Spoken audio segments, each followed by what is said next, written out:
Ayon po ay ng Kolosa ay meron pagkakahalin tulad. Okay, so kaya mga ilang narinig po natin, natutunan po sa aklat po ng Efeso, sa Ephesians, ay maririnig din po natin dito sa aklat ng Kolosa.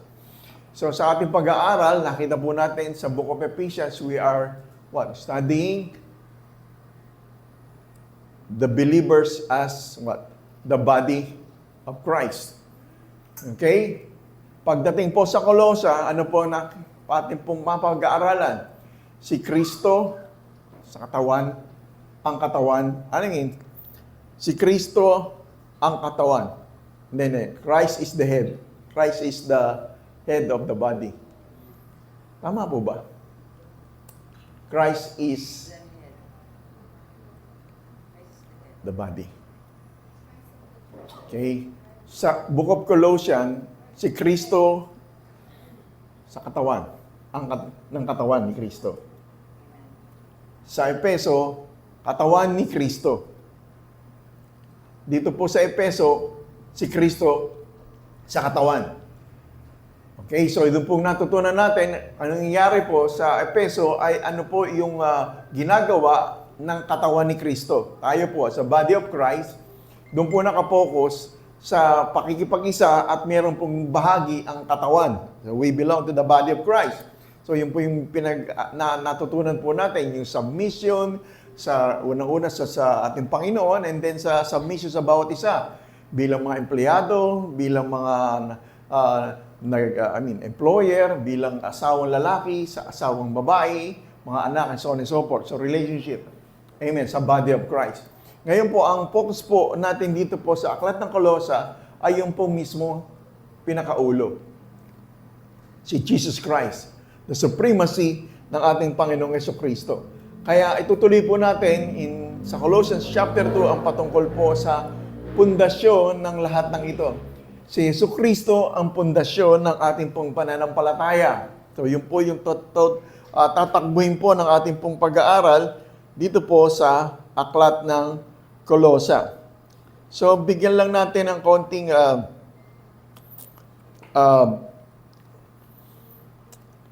background. So yung pong Book of Colossians, si Epaphras po ang nag-found nitong church po dito. Okay? Na disciple po ni Paul sa Colossians chapter 1 verse 7. Tingnan mo nga sa Colossians 1 verse 7. Lagyan natin ng konti lamang pong background yung ating pong pag-aaralan papunta sa aklat po ng Colossians. So, ang author po nito si Paul. At ang pinag-aaralan po natin ay ang mga mananampalataya sa Colossae, sa city in Asia Minor, sa modern day Turkey ngayon. Sa modern day, ang Turkey po ang pinag-uusapan po natin sa panahon na yon. Okay, sa panahon natin ngayon.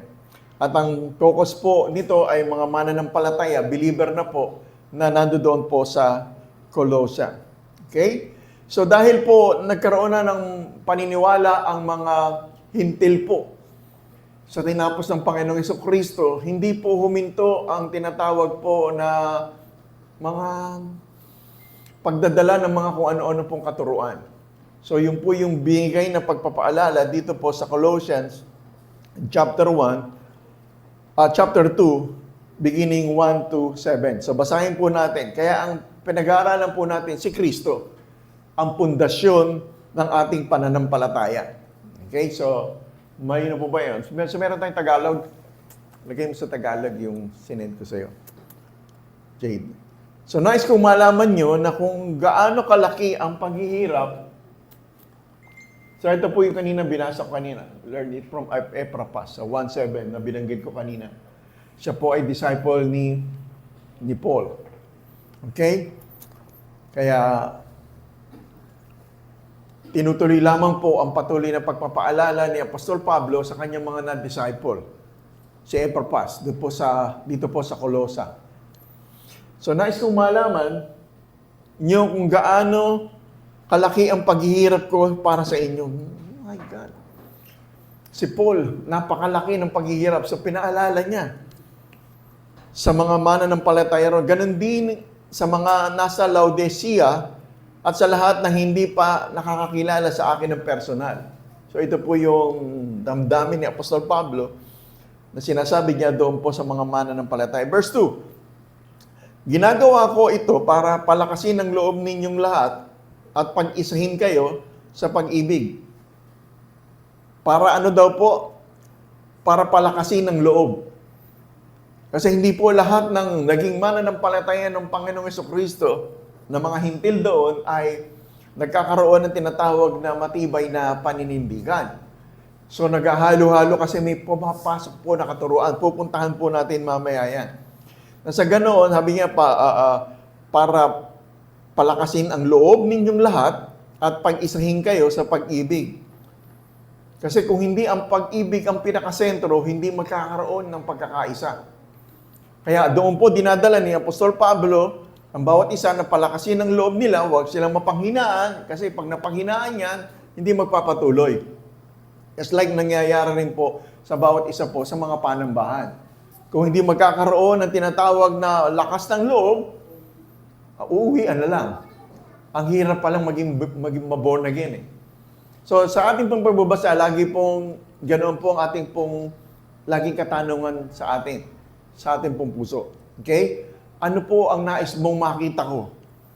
Ano po ang nais mo na ipakita sa akin sa araw-araw na buhay dito po sa Bible na akin pong binabasa ngayon? Kung nasa Ephesians, Colossians, o saan man tayong libro, doon po sa tinatawag po nating pagbabasa ng Bible. So napakahalaga yun, di ba natutunan po natin? Kaya dinadala tayo roon, hallelujah, patuloy na pagpapaalala na sinasabi po rito ni Apostol Pablo para palakasin ang loob po natin. Pag nawala tayo sa focus, mapanghihinaan tayo ng loob. Kaya lagi pong nandoon ang salita ng Diyos na lagi nagsasabi na alalahanin niyo ito. Remember the Lord your God. Di ba? Lagi pong binabalik doon. Para tayo ay papag-isa sa pag-isahin sa pag-ibig. Na sa ganoon, malalaman at mauunawaan nyo ang lubos na lihim na plano ng Diyos tungkol kay Kristo.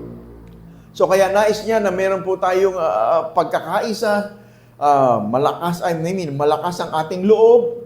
Yung pagmalakas ang loob natin ay nakapokus kay Lord, yung pananampalataya po ay nandoon. Pag sinasabi pinalalakas ang loob, hindi lamang po ito sa panlabas at na gagawin nating kaya ko to. No. Ang kalakasan ng loob doon ay nakapokus doon po sa tinapos ng Panginoong Jesucristo, sa pananampalataya, sa salita ng Diyos, at sa pag-ibig ng Diyos sa atin. Kasi kung wala pong kapahayagan ng pag-ibig ng Diyos sa atin, mapanghihinaan po tayo.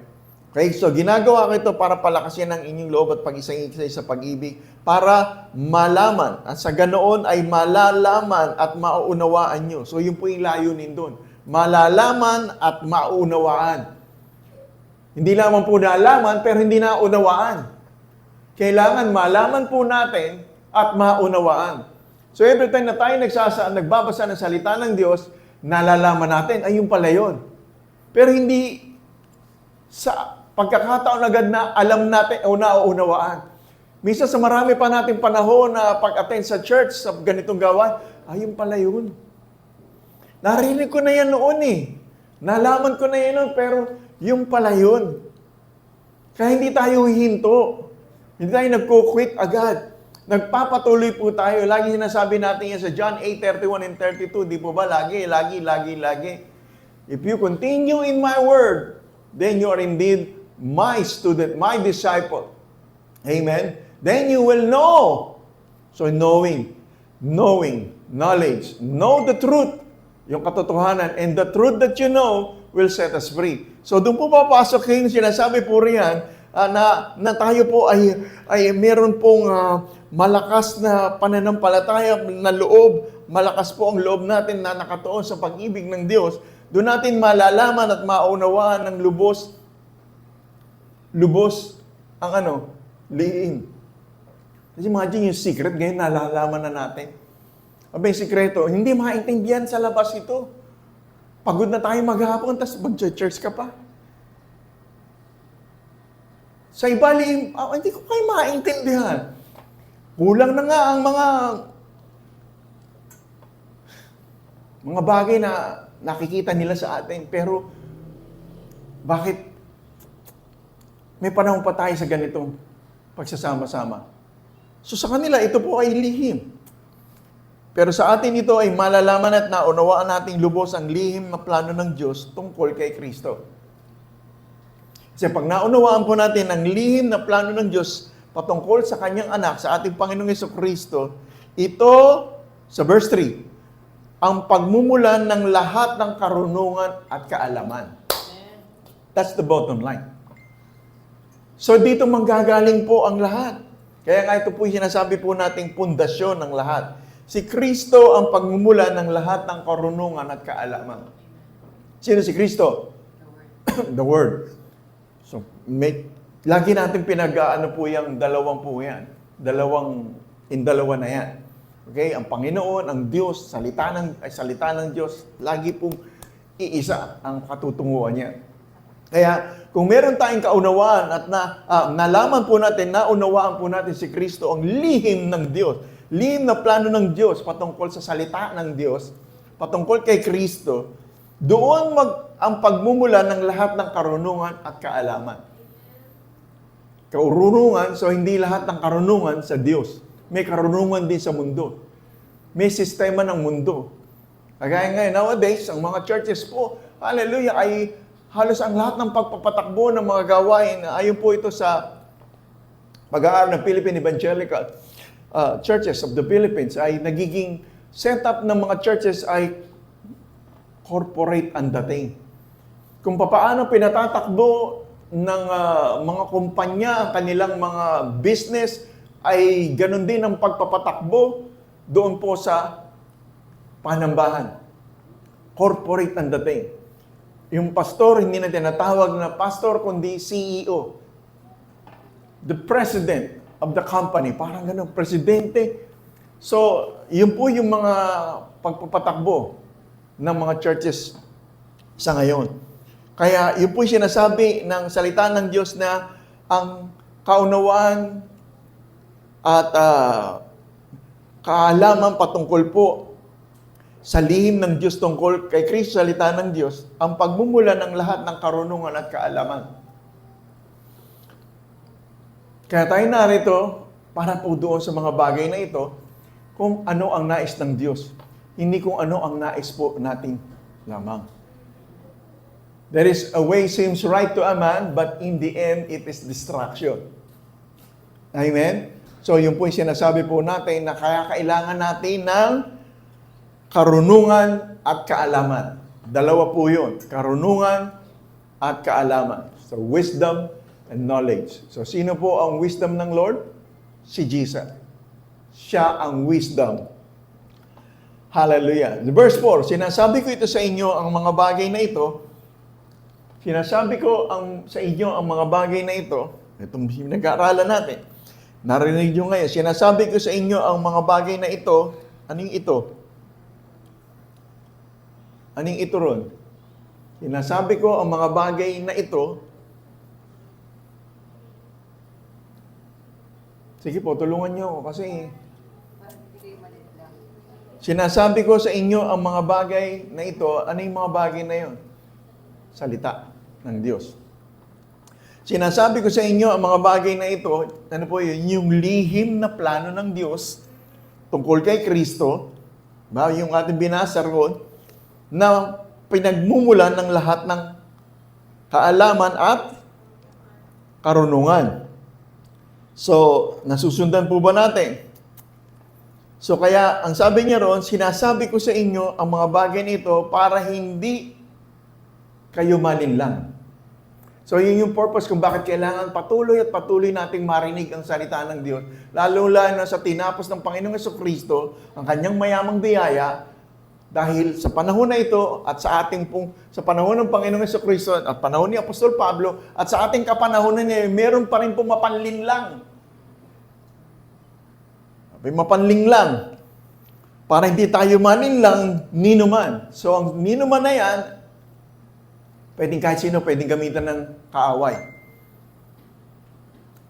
Hello, kahit na sino man, ninuman, malinlang ninuman, sa pamamagitan ng ng magagaling nilang pangangatwiran.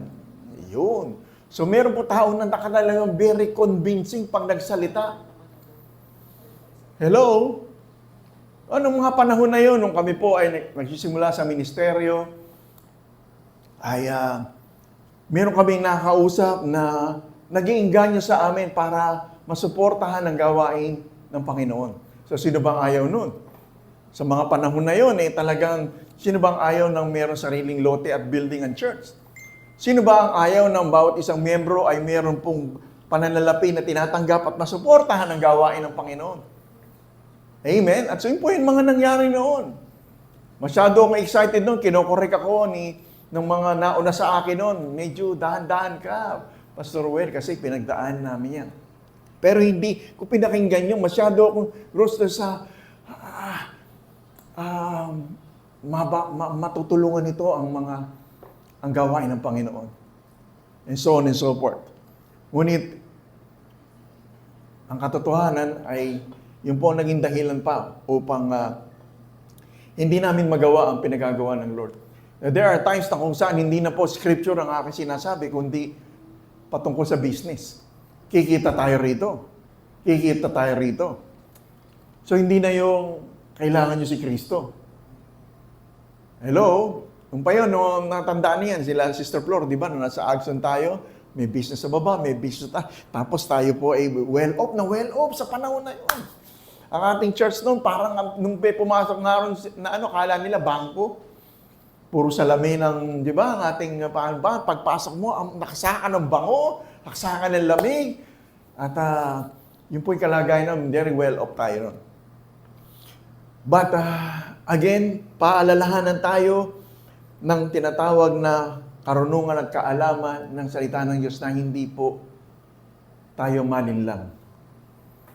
And to make the story short, hindi talaga nanatili ang ganong kalagayan na ang naiitaas ay ang paano magkakapera ang church.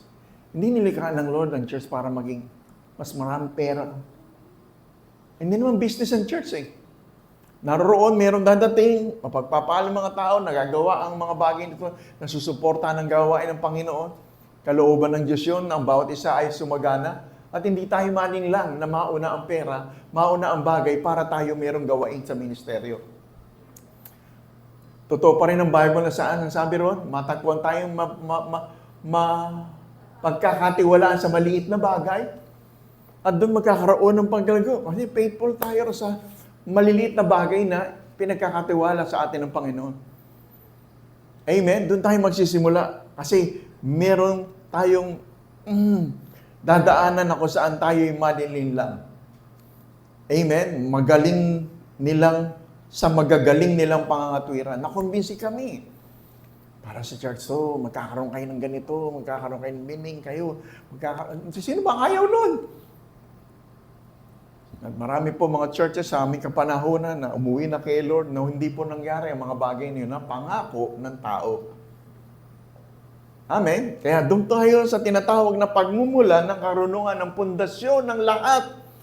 Amen? Kaya sa verse 4 na ating binabasa, sinasabi ko na sa inyo ang mga bagay na ito, Scripture. Amen? Para hindi kayo malinlang ninuman sa pamamagitan ng magagaling nilang pangangatwiran. Verse 5. Kahit wala ako riyan sa inyo, lagi kayong nasa isipan ko. Amen. Praise the Lord sa puso nitong pong si Apostol Pablo. At masaya ako dahil maayos ang pamumuhay ninyo at matatag ang inyong pananampalataya kay Kristo. Hindi hindi maayos, matatag ang ang inyong pamumuhay at matatag ang inyong mga kalagayan sa pananalapi. Hindi po yung sabi ni Apostol Pablo, matatag ang inyong pananampalataya kay Kristo o sa salita ng Diyos. So, yun yung pinasasalamatan niya.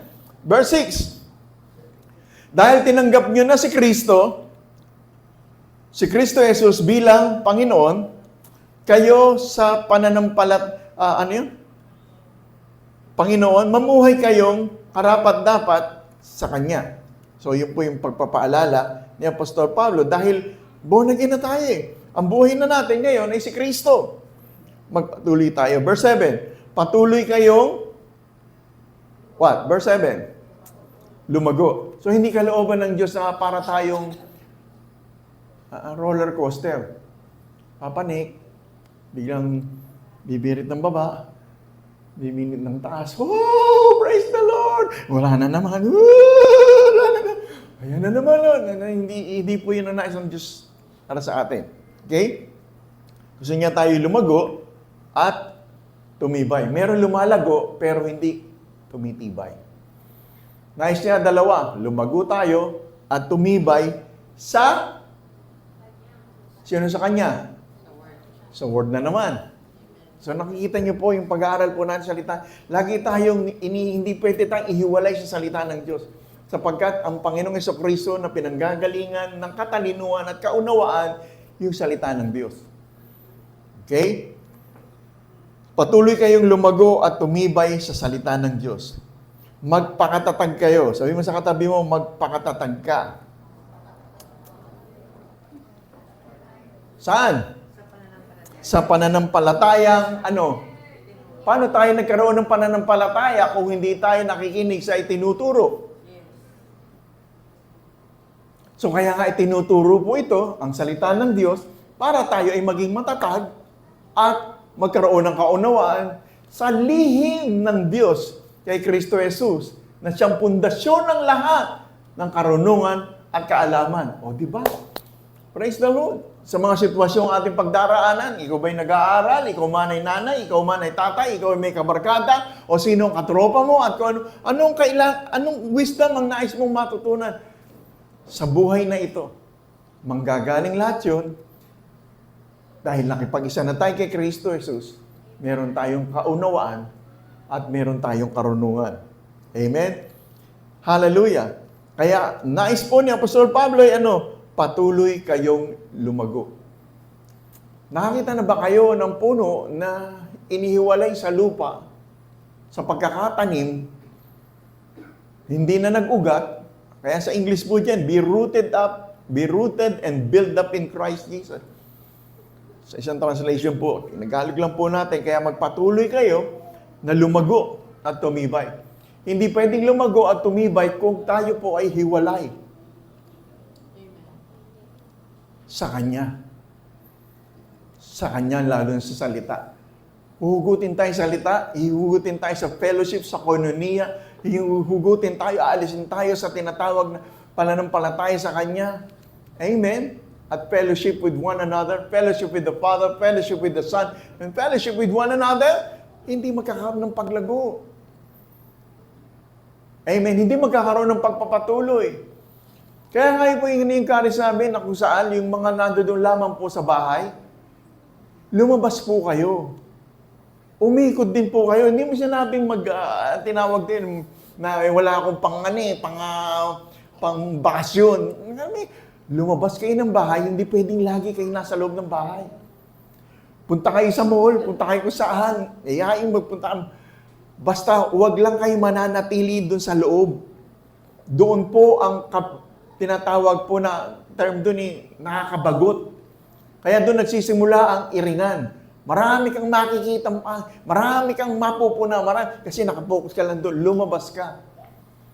Amen. Kaya in-encourage natin na bawat isa, meron tayong Bible study, meron tayong ka-fellowship, lumabas po tayo, magpunta ka sa mall para mabago ang takbo ng kaisipan. Pag hindi, andun po ang gawa ng kaaway ng kabagutan, anxiety, stress, pagbalik-balik ang sama ng mga nakaraan na kasi nandoon lang social media, iba ako medyo inano ko po yung aking Facebook ngayon, binano ko na lang po yung messenger ko para meron pong komunikasyon. Pero yung social media, yung Facebook, pag sinimulan mo po yan, di mo na mamalayan, 2 oras, mahigit 2 oras na. Nira. Si Ate Claire. Ano ba nangyari na? Ano?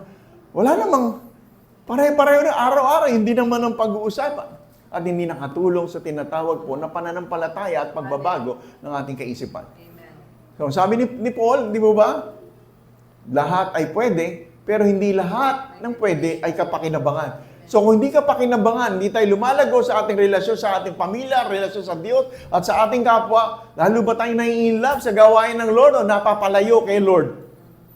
So yung mga bagay na yun na hindi kapakinabangan, mamaya pupuntahan natin yan. Pagkaturuan ng demonyo. Demonyo talaga nakalagay doon. Babasahin natin mamaya yan. So dahil nga, ito tayo sa Colossians, gusto natin lumago at tumibay? Amen. Back to the Word. Tumibay sa Kanya. Walang ibang pwedeng puntahan, kundi ang salita ng Diyos kung nais nating lumago at tumibay. Amen? Mas maganda yung lumalago na matibay pa. So ano matibay? Kahit na anong hampas ng hangin, kahit na anong yugyug dyan at nandoon nakatindig, ng pinupugaran ng ibon at mayroong bunga. Di po ba? So pinupuntahan kasi yung mabunga eh. Siya yung binabato, siya yung sinusungkit, siya yung kung ano. Basta mabunga ang isang tao, meron po yung pupukol. Meron po may mga tao na hindi gusto na ikaw ay mabunga. Kasi gusto rin niya, yung naranasan niya, pareho kayo. Kaya kung ikaw nag-church, parang tating sa kanya. Kasi gusto niyang lumaya, pero ikaw yung malaya, sama ka sa akin kasi para pareho tayong hindi malaya. Hindi man ganun ang sinasabi niya, pero kung hindi ka dinadala ng ating kasama kay Kristo, parehong hindi malaya. Hindi pwedeng palayain ng isang tao na siya rin ay nakakulong. Hindi pwedeng magpalaya ang isang taong siya rin ay nakakulong. Ang makapagpapalaya lamang ay yung tao na siya ay malaya. O, bubuksan ko to. Larga na. Malaya ako eh. Mabubuksan. Mapapalaya kita. Pero kung ako nakakulong ka rin. Paano gagawin natin? Dalawa, pareho tayong nakakulong. Pareho tayong bigo. Bigo na ako, bigo ka pa rin. O, di ba? Sama na lang tayong parehong bigo. Ba't sasama pa tayo sa nananagupay tao ng tao? Masaya. So, yun po yung kalagayan ng tao. Kaya sinasabi natin, ang taong sugatan, manunuga. Ang taong mayroong paghilom, nahilom na hindi na yan mananakit. So, saan magagaling yan? Karunungan na yan. At kaunawaan sa Kanya. Okay? Colossians chapter 2 po yung binasa po natin. Let's go to Ephesians chapter 2. Verse 20. So, tayong mga mananampalataya. Sino po yun? Tayo. Sino yung tayo? Na mananampalataya. Sino mo katabi mo? Yan yun. Siya yun. Diba? Sarah? Amen? Ang mga mananampalataya ay katulad ng ano? Gusali.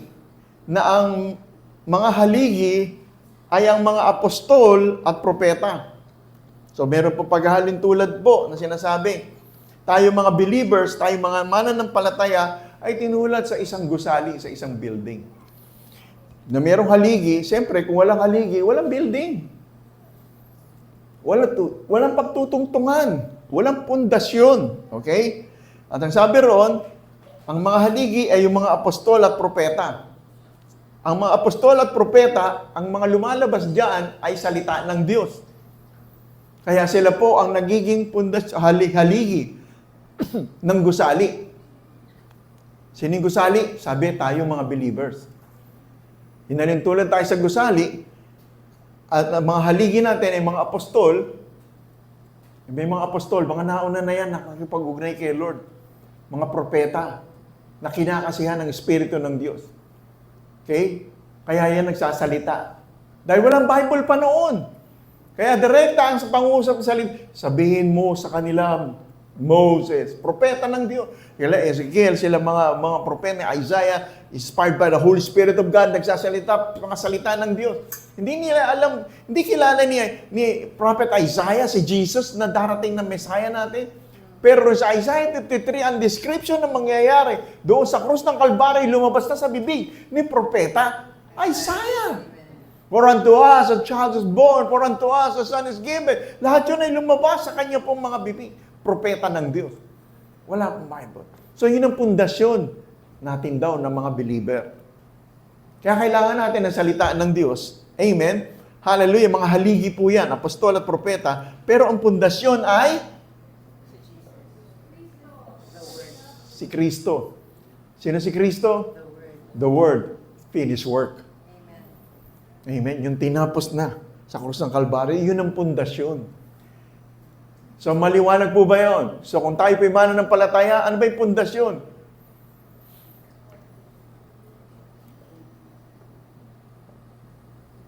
Pag sinabing pundasyon, doon pa lang magsisimula ang anumang pwedeng itindig. Kasi walang titindig kung walang pundasyon. Dahil anuman ang itayo, kung mali ang pundasyon, guguho at guguho. O, yun na naman storya. Di ba? Mga kulang, mga substandard na mga pundasyon. Pag dumating ang earthquake, ano nangyari? Kukulaps. Babagsak at babagsak. Parang ang tibay-tibay naman Pero nung suriin, ang problema yung pundasyon. Mga tulay na itinitindig. Ang gara-gara, ang laki-laki ng budget, natapos naman, ang gandang tignan, then, go. Bakit? May problema nga. Pundasyon. So, sa ating pong buhay bilang mananampalataya, praise the Lord sa mga katuruan na tinatanggap natin sa mga apostol at mga propeta. Pero kung hindi si Kristo ang pundasyon, sino yung Kristo? Ano po ang pundasyon na kay Kristo? Na siya ay, namatay, inilibing, muling nabuhay, umupo sa kanang luklukan ng Ama para ihayag na ito po'y tapos na. Ano po yung tinapos? Kabayaran sa kasalanan ng tao at meron pong walang hanggan na buhay. Amen. Amen? At natapos na ang kanyang ginawa, ibinigay ang banal na Espiritu sa atin pong lahat. Amen? Na ang banal na Espiritu ay sumasa atin pong lahat. Kaya kahit wala na siya sa Israel, wala na siya roon po sa Jerusalem, wala na siya doon sa lugar na yon, sa bawat lugar ng panig ng buong mundo, ang banal na Espiritu ang nagbibigay ng kaunawaan sa atin patungkol sa pundasyon na ito ng pakikipag-isa kay Kristo Jesus. Amen? Na born again tayo, yun ang pundasyon ng lahat. Amen? So ano ba yung cornerstone na sinasabi yung pundasyon nito? Ang cornerstone, stone sa Tagalog ay tinignan ko batong panulakan o batong pundasyon. Just like building ito, may mga pundasyon yan. Nakitindig ito, kaya maayos tayo na nagtitiwala na hindi ito babagsak sa atin kasi may pundasyon po ang lahat. At ang pundasyon na ito ay para sa isang palapag lang. Naunawaan po ba natin? Kaya kung meron ka pang ipapatong at meron ka pang ipapatong na hindi tama ang pundasyon, kukulaps yan. Kaya kung hindi si Kristo sa kanyang tinapos ang pupundasyon natin patungkol sa kasaganaan, patungkol sa kalusugan, patungkol sa mga pamaraan kung paano tayo magkakaroon ng kapayapaan, kagalingan, at marami tinuturo ang mundo para ka gumaling. Diet ka, kadami ng sinabing diet, mag-exercise ka, so on and so forth. Walang masama po roon. Amen? Gulay lang. Kita mo si Jesus, puro tingnan mo sinasabi sa Bible, vegetarian, hindi pwede, mga sabadista, bihira. Kahit na anong pakain mo sa kanila, pag alam nila yung amoy ng hipon. Hindi nga nakikita yung hipon, pero nung pinapakain namin yung kasama na namin, dahil sabadista pala sila, hindi pwede sa amin to. Hipon. Hello? Pero kanila pininiwalaan na nandoon, hindi pwede itong mga so on and so forth. Sayang naman, Sister Flor, ang ating pansit pag walang hipon. Naku, Sister Flor, huwag kang mag-aalis ng hipon sa iyong niluluto. Amen? Pero yun po yung kanila pong Kaya yung sinasabing batong pundasyon. Ito po yung tumutukoy sa ginagamit sa sulok ng isang gusali bilang pundasyon o basehan ng estruktura. So yun po yun. At binanggit din po sa Bible na ang batong pundasyon na ito ay ang ating Panginoon. 1 Peter 2:26. Meron ka ba dyan? sa Tagalog. Basahin ko na lang dito. 1 Peter 2:6. Sapagkat sinasabi ng Diyos sa kasulatan, may pinili akong maghahari sa Zion. Tulad niya ay mahalagang bato na ginawa kong pundasyon. At ang sumampalataya sa Kanya ay hindi mapapahiya. Ang pundasyon. Okay? Verse 7. Na kayong sumampalataya ay pararangalan ng Diyos. Sino sumampalataya? Sa Panginoong Hesukristo na ang tawag dito ay batong pundasyon. Sinasabi po sa 1 Peter 2:6-8. At ang batong, sabi na niya rito, ang taong hindi sumasampalataya ay naganap ang sinasabi sa kasulatan, ang batong itinakwil ng mga tagapayo ang siya ring magiging batong pundasyon. So hindi tinanggap si Jesus Pero siya yung tinatawag pong batong naging pundasyon. Sa verse 8, ang batong ito ay katitisuran sa mga tao at makadadapa sa kanila.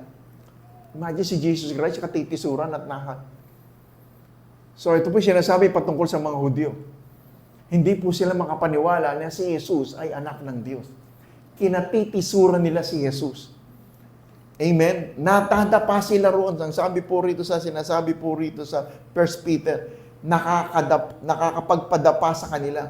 Tisod sila roon. Hanggang sa panahon na ito, hindi pa naniniwala ang mga Hudyo na si Jesus ay anak ng Diyos. Amen? Natitisod sila dahil ayaw nilang sundin ang salita ng Diyos. Ganoon ang nakatalaga para sa kanila. Okay? So, Ephesians 2:20. Wala. Okay? So, yun po yung ating binasa kanina. Ephesians 2:20. Tayong mga mananampalataya, susog na aklat po ito, sa patungkol po sa batong pundasyon, ang Panginoong Hesukristo. Tayong mga mananampalataya ay katulad ng gusali na ang haligi ay ang mga apostol at propeta at ang pundasyon ay si Kristo Jesus. Anyways, nabasa na pala natin yan. So, ang pinakabasihan ng ating pong sentro ng ating pananampalataya at buhay espiritual ay ang ating Panginoong Hesukristo. Kaya lagi tayo pong may scripture. Dahil kung tayo pa magpupunta rito at lagi lamang pong mga nangyayari sa bansa, tapos konting scripture, nangyayari sa mga buhay-buhay ng mga tao, aking karanasan at karanasan ng iba, sayang po yung ating pong panahon. Let's go to the Word. So, ito po yung atin po. So, yung pong bagay na yan, ang sinasabi ni Apostol Pablo, ni Apostol Pablo sa mga mananampalataya na mga darating po sa mga believers na po. Kaya pinag-iingat sila patungkol po sa mga Gnosticism. Mamaya, puntahan po natin yan. Sa Colossians 2. Puntahan natin, basahin po natin sa Colossians chapter 2. Mag-ingat kayo nang hindi kayo madala sa walang kabuluhan at mapandarayang filosofiya. So, yun po yung unang paalala ni Apostol Pablo sa mga believers.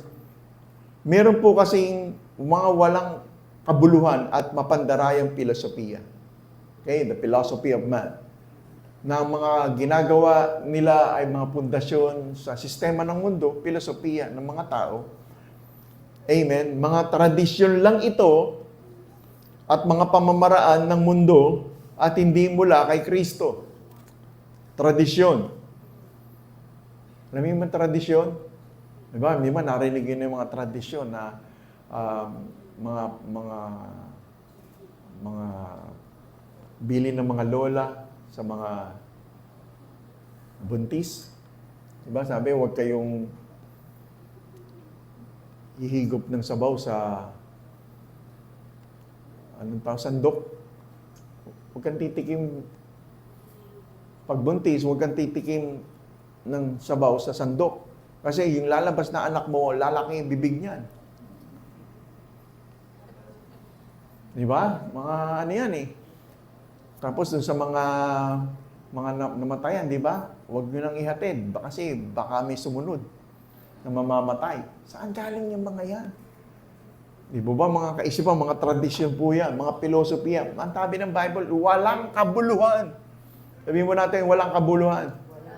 Walang kabuluhan yan. Kasi hindi mula kay Kristo. Sino si Kristo? Salita ng Diyos. Kung hindi galing sa salita ng Diyos, walang kabuluhan yan. At mapandaraya pa. Amen? Kaya, verse 9, kaya huwag kayong padadala. Bakit lagi sinasabing, huwag kayong padadala? Maraming nadadala. Dahil ang kapuspusan ng Diyos ay nananahan sa katawan ni Kristo. Ulit. Saan nananahan? Sa ating katawan. Sa mga believers, sa mga mananampalataya. Kaya si Kristo, ang katawan, sa katawan ng ang mga mananampalataya kay Kristo Jesus. Si Kristo ang batong pundasyon. Where are we now? Verse 10? Verse 10. Tapos na ba yung 9? Kaya huwag kayong padala dahil ang kapuspusan ng Diyos ay nananahan sa katawan ni Kristo. Okay? At verse 10, at naging ganap kayo sa pakikipag-isa niyo sa Kanya, na siyang Pangulo ng lahat ng espiritong namumuno at may kapangyarihan. So, meron pong espiritu, letter E, mas maliit na espiritu. Espiritu ng sarili, espiritong mapanlinlang, espiritong masyadong emosyonal, espiritu na kung saan ay laging dinadala sa sakit at karamdaman, konting na espiritu ng kasinungalingan, and so on and so forth. Okay? So, hindi po yan. Espiritong namumuno at may kapangyarihan. Bakit nagkaroon ng kapangyarihan? Ang espiritu na yan. Galing sa atin. Walang kapangyarihan ng demonyong si Satanas. Kasi all authority ay sa Diyos. All authority in heaven and earth and under earth has been given to me. Sabi niya, sa Kanya ang lahat ng kapangyarihan. Sa langit, sa lupa at sa ilalim ng lupa. Kasama ang mga masamang espiritu. Amen?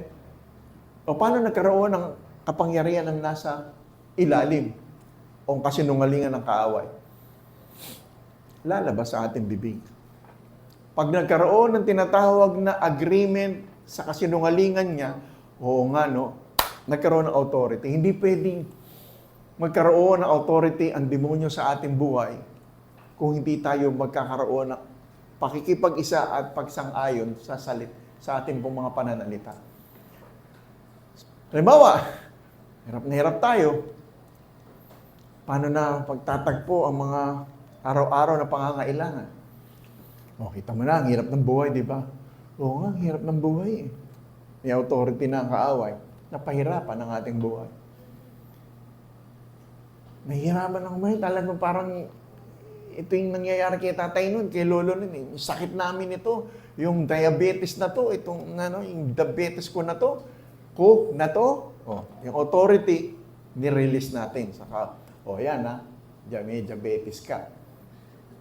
Sabi mo sa'yo itong sakit ko na to, tagal na nito. So, huwag po tayong, kaya kayaman nga ng biyaya na matutunan natin na hindi natin pahintulutan ang mga bagay na yan sa ating mga labi. Kaya tayo nandito. Sinasabi ko na sa inyo ang mga bagay na ito para alam natin ang ating gagawin kung ang kaaway ay aatake sa ating pong buhay. Okay, nasa na tayo? Verse 11. Dahil sa pakikipag-isa nyo kay Kristo, tinuli na kayo. Okay, so, ibig sabihin po nito, tutuloy ka lang pagbabasa. Ang pagtutuli na ito ay hindi physical, kundi hello? Okay, mga tawa kayo ng tao dyan, mga tuli-tuli dyan. Hindi na sabi yung circumcision dyan ay hindi lang sa spiritual. Okay? Balikan lang natin kasi ang covenant ng Diyos kay Abraham, para malaman na siya ay kasama sa covenant, ang mga Hudyo na ito, doon nagsimula yan. Sila ang mga tinuli. Circumcision. Pero sinasabi nga rito, ang pakikipag-isa, nung na-born again tayo po ay na-circumcise. Ano po yan? Ang pagtutuli dito ay hindi physical kundi spiritual. Ano yung bagay na yan? Ang pag-aalis ng masamang hilig ng laman in the flesh. Nakat yung flesh, tinalis po yan doon po. Hallelujah, sa nagre-reproduce na bahagi ng lalaki at inalis po yan at tinapon. So hindi na po yung kabahagi doon po sa bahagi ng katawan ng laman in the flesh sa ating pong gawa. Yung po yung sinasabi po riyan, spiritual po yan. Ang pag-aalis ng masamang hilig ng laman, yung lumang pagkatao, tatanggalin po yan at itatapon at hindi na po yan magiging bahagi ng tinatawag na katawan ng tao. Ito ang pagtutuling mula kay Kristo. Nung na-born again tayo, yan po yung nangyari. Ano po nangyari? Sa verse 12. Ang pagtutuling na yan, hindi physical, kundi spiritual. Verse 12. Inilibing. Kung naihiwalay na sa laman, hindi na mabuhay, inilibing na kayong kasama ni Kristo ng bautismuhan kayo. Inilubog, tinayo, upang maranasan natin ang kamatayan, inilubog at binuhay maguli ang paglalarawan ng pagbabautismo, immersion. Okay? Yun po yung baptism. At dahil kay Kristo na kayo, muli kayong binuhay kasama niya. So yun po yung kagandahan ng ating pong kalagayan na ngayon. Binuhay na niya tayo. Amen? Amen? Binuhay kayo ng Diyos kasama ni Kristo.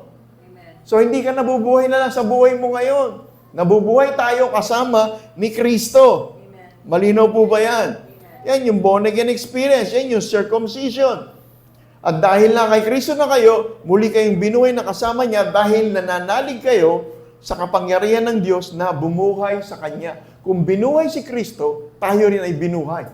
Amen. Kayang buhayin ng Diyos. So, yun yung pananampalataya natin. Hindi lamang tayo buhay na nandito sa mundong ibabaw. Kung dumako man sa kamatayan, meron tayong buhay na walang hanggan din. Kapiling niya. Okay? 13. Kailangan maunawaan natin ito.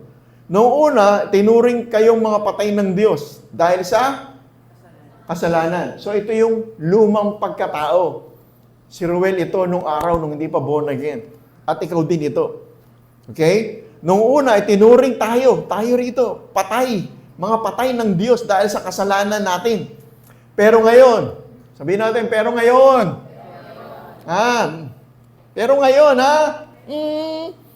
binuhay kayo ng Diyos kasama ni Kristo. Hindi lamang binuhay tayo, kundi binuhay tayo kasama pa rin si Kristo. Amen?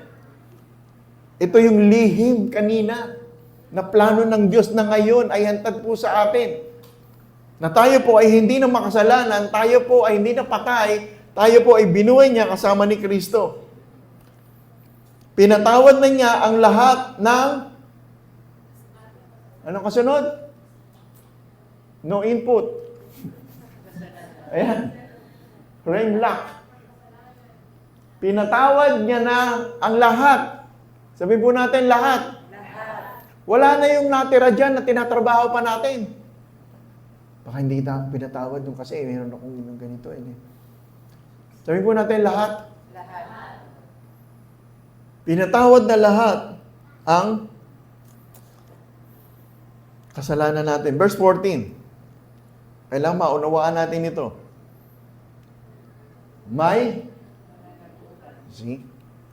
May pananagutan dapat tayo sa Diyos dahil hindi natin natupad ang kautusan. Pag hindi natupad ang kautusan, andun ang tinatawag na kaparusahan sa kasalanan. The power of sin is in the law. May power yung sin. There is pleasure in sin. There is power in sin. And the wages of sin, ang kabayaran sa kasalanan ay kamatayan. So may pananagutan dapat tayo sa Diyos dahil hindi natin natupad ang kautusan. Pero, sabihin uli natin, pero. May pero, hindi pera. Pero, inalis ito ng Diyos sa pamamagitan ng pagkapako ni Kristo sa krus. So tayo ba ang issue? Ang sabihin, dapat may pananagutan tayo. Dapat may pananagutan tayo sa Diyos. Pero, sa pamamagitan ng pagkakapako ni Kristo sa krus, Kaya hindi na tayo paparusahan. O di ba sarap nun? Dapat paparusahan tayo. Dapat mananagot tayo. Tapos naging bura-bura. Clean slate. Sa English nga dito eh. Clean slate. Anong clean slate? Walang bahid, walang makikita record.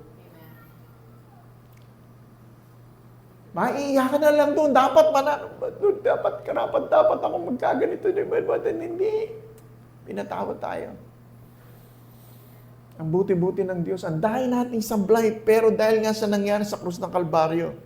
So ito po yung binibigay ng pagpapala ni Apostol Pablo sa pundasyon ng ating paniniwalaan. Ito yung pundasyon ng ating pananampalataya. Kung hindi dito nakatungtong ang ating pananampalataya, lagi tayong merong guilt at condemnation. At mga akusasyon ng kaaway. Sinong nag-aakusa? Hindi ang Panginoon. The accuser of the brethren ay si Satanas. Amen? Book of Revelation. Okay, saya na, makagandang maunawaan natin yung nangyari sa krus ng Kalbaryo. Verse 15. Hindi na tayo parurusahan, ha? Malinaw po ba yun? Huwag nyo nang parusahan ng ating sarili. There are times na, paano natin pinaparusahan ng sarili? Palagi pa rin tayo doon sa nakaraan.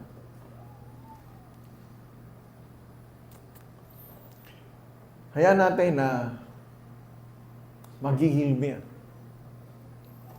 At hindi natin magagawa yan apart from the grace of God. Okay? Kailangan tayo sa grasya ng Diyos. Amen? Doon din, verse 15. Doon din saan? Sa krus. Nilupig ng Diyos. Sino naglupig? Sino tumalo? Sino nakapaglaban? Ikaw ba o ako? Sino? Si Jesus ang lumupig. Ano yung nilupig? Tumalo. Nakipaglaban na tumalo. Yun po yung nilupig. Okay? Doon sa krus, nilupig ng Diyos ang Espiritong namumuno at may kapangyarihan. Ha? At ipinakita sa lahat na ang mga ito. Sino yung ito? Yung Espiritong mga namumuno, maliit na iyan, hindi yan capital E, na namumuno at may kapangyarihan. At ipinakita sa lahat, ang mga ito ay bihag nino? Ni Jesus. Kaya hindi bihag. Kaya kung identity natin ay na kay Kristo, bihag ang kaaway. At ipinarada niya ang katotohanan na natalo ang demonyo. Nilupig nga eh. Hindi tinupig. Masarap yun, Sister Leia, tinupig doon sa Pangasinan. Dito, nilupig. So mga salita ng Diyos na ating idideklaran, hindi tayo kawawa, hindi na tayo iiwanan o pababayaan. Nilupig ng salita ng Diyos ang sitwasyon. Maaaring may pangangailangan, meron tayong mga dapat harapin, but nilupig na yan ng Panginoon sa pamamagitan ng pagdideklara natin na masamang natin ni Jesus tayo pinagaling na. That my God supply all of my needs. Yan, binanggit po natin kanina. Wala pong needs na hindi nasupplyan ni Lord. Amen. Lahat ng needs, hindi kailangan kakapusin ang supplier. And my God shall supply. Siya supplier. All of my needs according to His riches and glory. Sino yung glory? Ano yung glory ng Lord? The goodness ng Lord. Ang yaman, ang napakabuti ni Lord. That God will supply. The Word of God will supply. Kaya kailangan natin ng Word of God. Kasi yun ang magsusupply sa panahon na kailangan natin. So tayo may mga troubles. He is our proven, the Word of God is our proven help in times of trouble. Yun ang sasalitain natin. Pag may nararamdaman ang balakang ko ay malakas! Amen.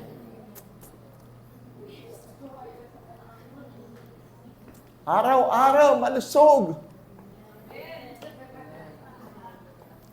Sipa-sipa dyan ng konti. Sayo ng konti. Ganun lang yun. Tapos nagpupuri ka sa Panginoon. Tapos mayaman nagugutom, di mag-communion tayo. Lord, salamat po, tinapay na ito. Panginoon ay pag-alala sa iyong katawan. At ang communion na tayo. At then, praise the Lord. At buong maghapon, siya lang ating lasa sabi, ang buti-buti mo, Lord. And my God, sa supply. Supply na supply yun. Naiinis ka na, susuplayan ka ng pasensya. Galit na galit ka na, susuplayan ka ng habaan. May mga kakulang, susuplayan ka nang bigla na lang mayroong provision ng Lord. Kasi siya ang pundasyon. Hindi ang pundasyon natin yung wallet. Hindi yung bank book. Hindi yung tao. Kakausapin ng Lord ng mga tao. Siyempre, tao pa rin naman ang kakausapin niya. Pero hindi tayo nakadepende sa tao. Yan ang aming nilalatag sa inyo mga kabataan na narito. Ang daming nakapag-aral. Pero walang karunungan. Mahalaga po ang pag-aaral. Kasama si Lord. Mahalaga ang relasyon. Pero kasama si Lord. Amen? Masarap ang naglalaro. Pero kasama si Lord. Masarap ang may kabarkada. Pero kasama si Lord.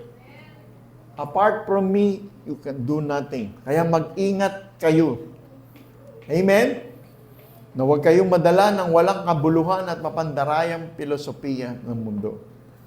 Sapagkat pag tayo ay nadaya sa walang kabuluhang pandaraya na filosofiya ng mundo. May ibang filosofiya ng mundo. Pag may pera ka, masaya ang buhay. Sino nagsabi? Di ba? Ang daming may pera pero walang... Di ba? Masaya may pera, born again ka. Ang Diyos ba? Hindi naman kami born again, pero wala kami problema. Praise the Lord. Ang yaman ng biyaya ng Diyos sa buhay nyo. Hanggang sa makita nyo ang katotohanan na si Kristo ang kailangan ninyo. Kami, nag-i-enjoy na lang kami sa buhay namin. Dahil kailanman, kahit kailan, hindi kami pinabayaan ng Diyos. Amen? Huwag tayong padadala sa mga mapandarayang filosofiya, mga tradisyon sa pamamaraan ng mundo at hindi mula kay Kristo. 1 Timothy chapter 4 verse 1. Meron po ba tayong natatanggap?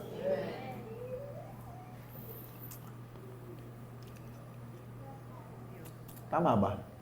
Ayan na, humanda na tayo. Malinaw. Hindi malabo. Amen po ba? Malinaw ang sinasabi ng banal na Espiritu na sa mga huling araw. Nasa last days na ba tayo? Yes. Of course, ito na yung huling araw. Hindi itong araw na to. We are in the last day. Hindi yung, huling araw ko na pala. Hello, hindi po.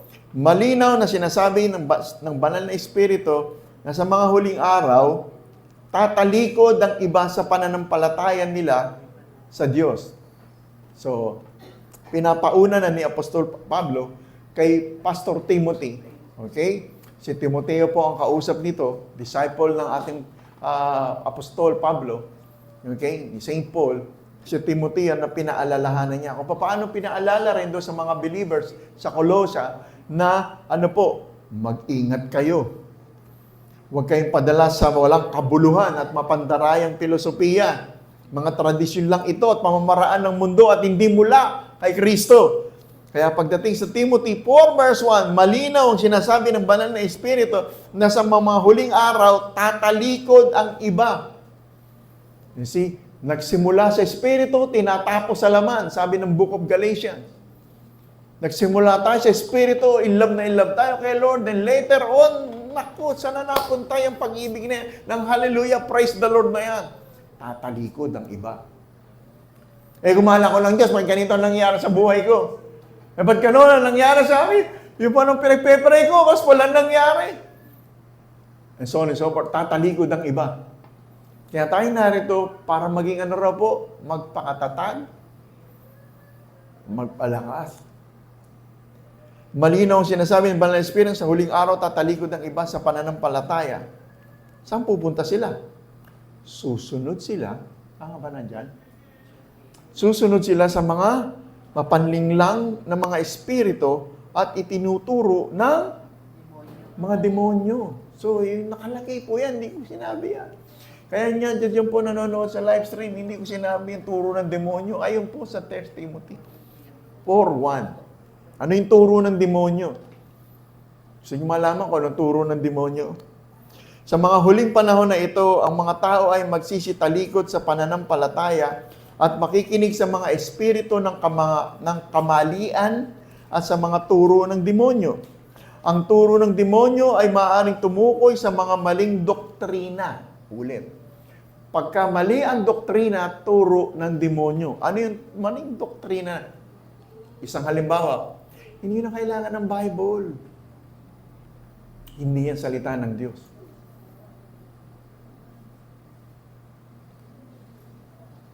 Kaya hindi natin kailangan ng Bible? Sino nagturo nun? Di ba? Sabi ng Bible, sabi ng salita ng Diyos, ang salita ng Diyos ay inspired by the Holy Spirit of man. Spirit of God pala. Spirit of man. Inspired by the Holy Spirit of God. Sinigbabi sa mga. Na siyang magtuturo. Di ba? At kapakinabangan sa pagtuturo, pagkukorek. Sa instruction. Amen. Pang-instruction ng Lord.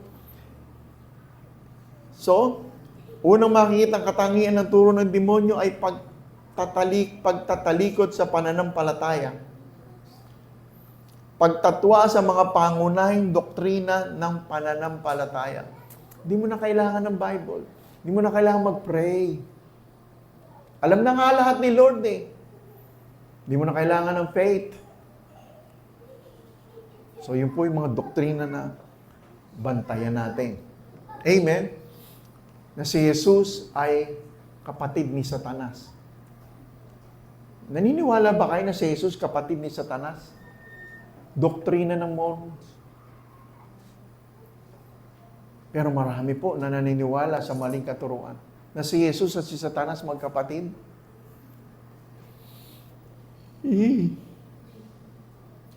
Di po ba? Na si Jesus ay hindi Diyos.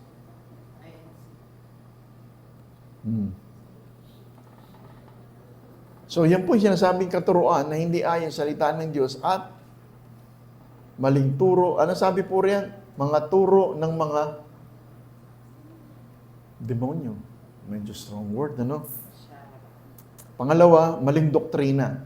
Mga turo na hindi ayon sa Biblia sa mga katuruan ni Kristo. Pangatlo, impluensya ng masasamang espiritu. Ang demonyo ay maaaring magbigay ng impluensya sa mga tao upang ituro ang maling doktrina. Yan po yung buhay namin noon.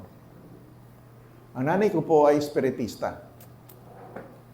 Uy, siya isang hore. Drew, bago ka na, born again ka na. Kaya naintindihan kita. Sa gabi, ang nanay ko'y tumataas ang kamay, paa na ganyan. Katipto. Wala sa sarili po yun. Ang tagal, talagang pinasukan. Pero dahil nga po hindi kami born again, kami ng mga kapatid ko, pag tumayo ng ganyan, luluhod na kami nun. Pero si tatay hindi. No? Sama ng tingin.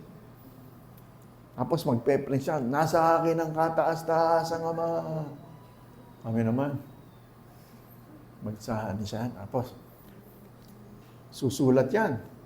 Tapos lalagyan yung papel, gugupitin yun. Tapos lalagyan ng oil. Dahil bukas, magdadatingan taga iba't ibang probinsya. Batangas, Cavite, punta na sa bahay, iba't ibang klaseng sakit. Tapos itatapal po yun. Kung saan yung ano. Pag mayroong malaking lalamunan at dadakutin niya yun dito, tapos ipupukol niya sa lapan. Katakot-takot na langgam. Ang daming believe. Ang daming, kasi talaga namang yung dating puro na hindi na tinanggap ng ospital, ang laki ng tiyan. Kaya nandito yung kapatid ko, natandaan niyo po yung mabanggit ko yun. May nagpatotoo kasi kapatid ko yun, si Danny, yung kasama po natin, na yun. Alam niya po, kasi kasama ko siya ron sa bahay.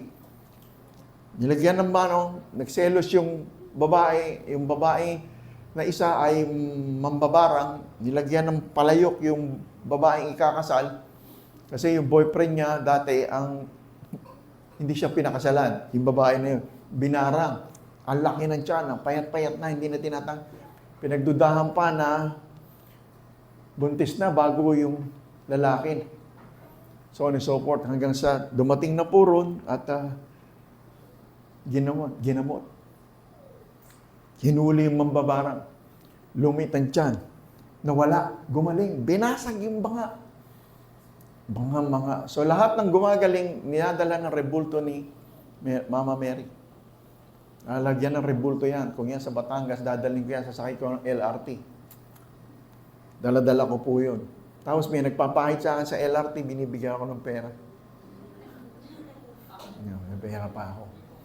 Si nanay hindi tumatanggap ng pera. Ako sa akin na lang po. Ayaw tanggap niya yan eh. Ako. Tapos lahat ng mga gumaling, nilagyan ng rebulto. So yun po yung buhay namin nun. Pananampalataya na saan sinasabi rito na, anong sabi natin dito? Impluensya ng masamang espiritu. Ano ba yung binasinabi ron? Mga turo ng mga demonyo. Na kung saan ang kagalingan apart from the blood of the Lord Jesus Christ. Sa mga latay ni Jesus, tayo pinagaling niya. God sent His word. Hindi sinabi rin, God sent my nanay to heal them. God sent His word. Sino yung word? Si Jesus. Sino si Jesus? The word of God. God sent His word and He healed us. Sa mga latay ni Jesus, by the stripes of Jesus Christ, we are all healed. Without the shedding of Jesus' blood, there is no remission of our sin. There is no forgiveness of our sin. Pero yung tinayuan namin noon, maling turo, maling doktrina. So maraming tao ang naniwala na nagpapagaling si nanay. Na-born again. Pag uwi ko, kinasout ko siya. In Jesus' name. Tumatayo siyang ganun. Ooh. Sabi ko kay Opel, Danny, layas nyo natin. Si nanay, in the name of Jesus Christ of Nazareth, I command you to come out in the name of Jesus. Bagsak si nanay. May Bible siya, pinabasa ko yung Deuteronomy, na kung saan. Anong sinasabi ng Bible sa ganong practice na yun? Nung binasa niya yun, pag-uwi ko, nakalukbok siya ng kumot, ng lahat ng mga rebulto doon, nakabalot ng dyaryo. Diskarte ko na to. Nilabas ko lahat ng bahay. Na-born again si nanay. Andrew, hindi na siya espiritista. Na-born again siya. Na-born again si tatay. Na-born again ang kuya ko. Na-born again kaming lahat. Bago sila umuwi kay Lord, meron silang relasyon kay Kristo. Totoo ang Bible. Isang manampalataya, ang buong sambahayan ay magkakaroon ng kaligtasan. Don't quit, don't give up. Amen? Huwag tayo mag-focus sa kung ano-ano pa man. Just enjoy ang katotohanan na sinasabi ng salita ng Diyos. Sige, palakpakan naman natin si Lord. Amen? Nakita niyo na po na totoo na may turo ang demonyo. Turo ng mga demonyo. Sa ating pag-aaral, yan po yung sinasabing katuruan para tumalikod ka sa iyong pananampalataya. Mag-focus ka rin sa, ba't ganito buhay ko? Kung mahal ako ng Diyos. Kasi nungalingan po yan ang kaaway. Amen? Maling doktrina. At ang pangatlo, impluensya po ng masamang espiritu. Kaya kailangan po ang tao ay, ano po yung binasa natin kanina? Ang pagtutuli. Hindi po yung pisikal o spiritual. Yung lumang pagkatao na namumuhay sa laman ay maihiwalay. At magkaroon ng bagong pagkatao. Yung nature, yung new creation in Christ Jesus. Amen? Kaya binabalaan po ni Apostol Pablo ang mga tao po roon na magpapasok ng mga maling katuruan. Yun po yung tinatawag nila roon ng Gnostiko. Binalaan po yan ni Apostol Pablo na pumapasok po doon sa church na yon ng mga Gnostic. Ano po ba yung mga Gnostic? Sila po ay naniniwala na ang material sa mundo ay nilikha ng isang mas mababang Diyos. Demure. Okay, so yun po yung paniniwala ng mga Gnostiko. Na ang tunay na Diyos ay isang mataas lang na nilalang na hindi kilala ng mga tao. Gnostic ang tawag po. Yun yung pumasok po sa mga mananampalataya doon po sa Kolosa. Kaya pinag-iingat po sila, tapos pinasukan pa ng mga Hudyo na kailangan pa na isabuhay ang lumang, kautusan para magkaroon ng kaligtasan. Ano yung kaligtasan? Yung mga tinatawag na pagsunod sa batas ni Moses. Kailangan meron tayong pagsunod sa batas ni Moses kung tayong gusto nyo maligtas. So hindi po sapat yung natapos sa krus ng Kalbaryo, meron po silang dinagdag. So yun po yung mga katuruan na nagbigay ng confusion doon po sa mga mananampalataya sa Kolosa. Kaya nagpunta po ron si Paul para paalalahanan sila sa mga mapanlinglang na mga katuruan at filosofiya ng mundong ito. Amen? So narin po ba tayo? So yun po yung kailangan po nating makita. At dito na lang ako magwawakas at Colossians 2:9 and 10. The fullness of God said, Hallelujah.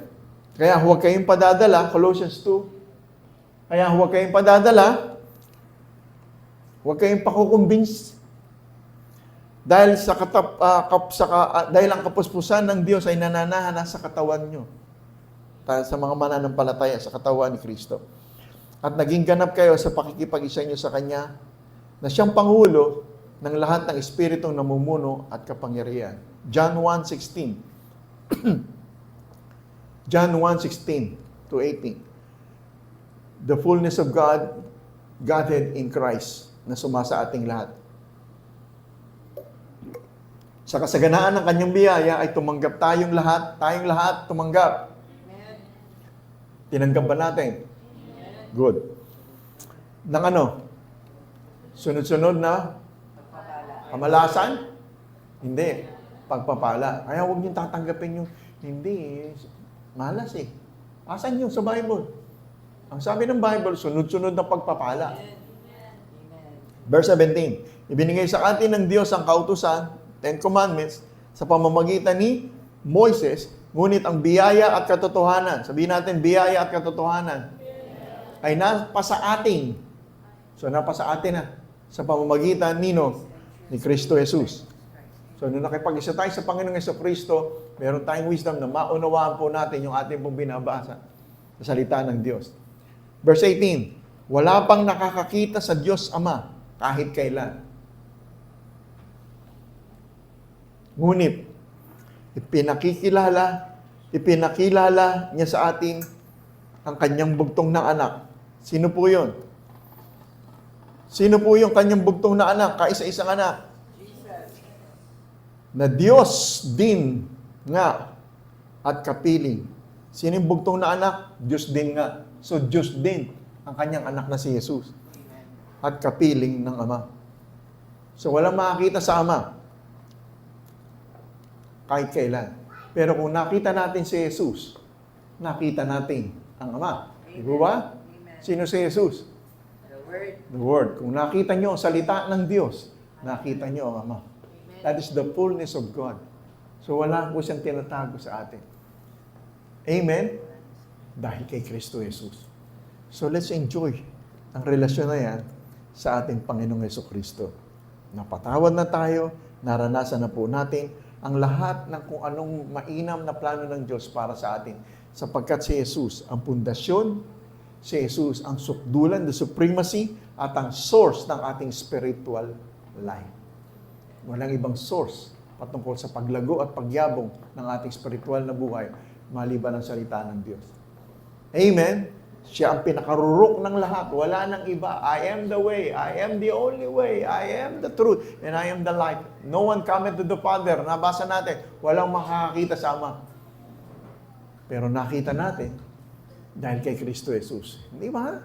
God is so good. Okay, again, Christ is the foundation, ang pundasyon, batong pundasyon, na ipapatong natin ang ating trabaho, ang ating pamilya, ang ating asawa, ang ating mga business, ang ating pong trabaho, ang ating plan, mga pag-aaral, anong kurso kailangan natin, mga taong ating nakasama, pundasyon, lahat ay ipapatong sa tamang pundasyon. At kung si Jesus ang pundasyon ng lahat, hindi tayo mapapahiya, hindi guguho ang ating tinatayo. Amen? So let's hold fast to Christ and His teaching. Reject po natin ang mga false philosophies. Amen? Mga maling katuruan, mga filosofiya ng mundo. At isabuhay po natin ang pananampalataya sa tinapos na niya. Tapos na po para sa atin.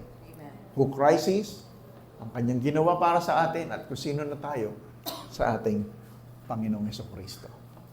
Enjoy life. Because Jesus Christ is the foundation of our faith. Let's pray. Father God, in Jesus' name, salamat po sa lahat ng aming pong natutunan.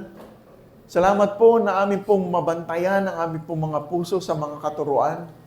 Katuruan na hindi po nakasalig po sa tinapos ng Panginoong Jesucristo. Mga mapanlinlang at mapandarayang filosofiya ng mundong ito na nagbibigay ng panandalian, hallelujah, at hindi makatotohanan na daan ng buhay. Salamat po sa iyong ginawa po sa amin ngayong gabi at anuman ang sitwasyon ng aking pong mga kapatid at iyong mga anak, kami po ay higit pa sa mananagumpay. Ano ang sitwasyon po, Panginoon? Ito man po ay pinansyal na pangangailangan, kalusugan, Panginoon, sa anumang sakit at karamdaman. Meron pong katotohanan ang iyong salita at ikaw po ay hindi kailanman magsisinungaling, kailanman ay ikaw po ay hindi nagbabago sa iyong mga pangako at ikaw ay hindi po pumipili.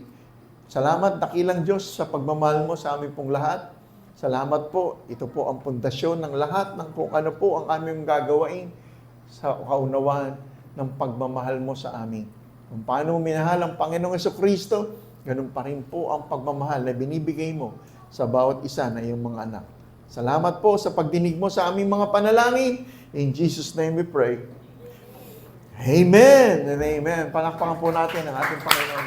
God is so good.